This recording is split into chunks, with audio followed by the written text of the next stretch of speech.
வணக்கம். வணங்குவதற்கு எளியவராகவும் வாழ்வில் எல்லா வளங்களையும் தருபவராகவும் இருப்பவர் விநாயகப் பெருமான். அவரை எண்ணி வணங்கும் எல்லா நேரமும் விசேஷமானவைதான். எனினும் சதுர்த்தி நாளில் மேற்கொள்ளப்படும் சங்கடகர சதுர்த்தி விரதம் கணபதிக்கு என்றே உருவான அருமையான விரதம். இதை மேற்கொண்டு கணபதியை பூஜிக்கும் பக்தர்களுக்கு எந்த குறையும் இருப்பதில்லை என்றே சொல்லப்படுகிறது. சங்கடங்கள் அனைத்தையும் தீர்க்கக்கூடிய இந்த சதுர்த்தி நாளில் விரதம் இருந்தால் வேண்டியது மட்டுமல்ல, நமக்கு கிடைக்க வேண்டிய அத்தனை வரங்களும் நமக்கு கிடைத்துவிடும். பௌர்ணமிக்கு அடுத்து வரும் 4ஆம் நாள் சங்கடகர சதுர்த்தி.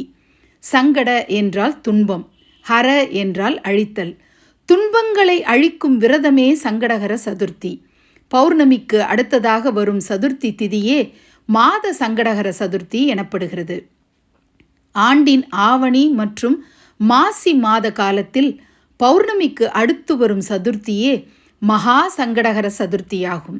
இந்த சிறப்பான விரதத்தை அனுஷ்டித்தே அங்காரகன் என்ற செவ்வாய் நவகிரகங்களில் ஒரு கிரகமாக பதவியை அடைந்தார். கிருஷ்ணர், பிருகுண்டி முனிவர் ஆகியோர் சங்கடகர சதுர்த்தி விரதம் இருந்து விநாயகரின் அருளை பெற்றனர். சிவனை பிரிந்த சக்தி இந்த விரதத்தை மேற்கொண்டுதான் சிவனை அடைந்தார் என்றும் கூறப்படுகிறது.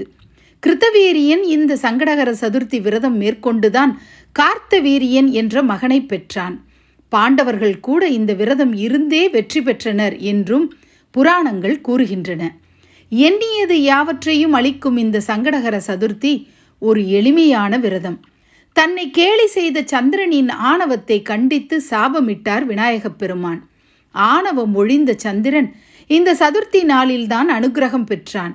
எனவே இந்த நாளில் கணபதியை தரிசித்துவிட்டு சந்திரனை காணலாம் என்று சொல்லப்படுகிறது. வாழ்வின் எல்லா நலன்களையும் அளிக்கும் சங்கடகர சதுர்த்தி விரதத்தின் மகிமையை உணர்ந்து பலன் பெறுவோம். நன்றி. விநாயகனே வெப்பினையை வேறறுக்கவல்